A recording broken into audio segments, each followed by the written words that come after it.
আসসালামু আলাইকুম। এই মুহূর্তে রয়েছি আসলে চাঁপাতুলির একদম মেইন পয়েন্টে। আর এই মেইন পয়েন্টে আমার পিছনে দেখতে পাচ্ছেন একটি নামাজের স্থান, যেই নামাজের স্থানটি গত 2 বছর যাবৎ আপনার বন্ধ ছিল। কিন্তু কিছুদিন আগে আমাদের এলাকার কিছু ছোট ভাই এই মসজিদটিকে আবারও নির্মাণ করার জন্য বা আপনার নামাজের উপযোগী করার জন্য তারা পদক্ষেপ নেয়। ইনশাআল্লাহ অনলি 1 থেকে 1.5 মাসের ভিতরে তারা এই নামাজের স্থানটি আবার নতুন রূপ দেয়।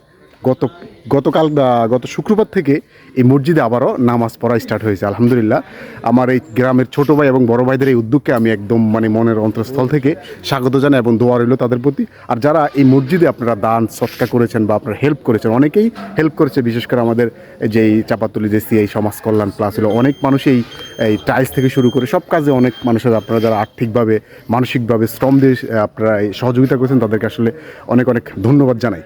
আসলে এই সকল কাজ যদি আমরা সবাই এগিয়ে আসি তাহলে সমাজ অতি দ্রুত পাল্টে যাবে। ধন্যবাদ।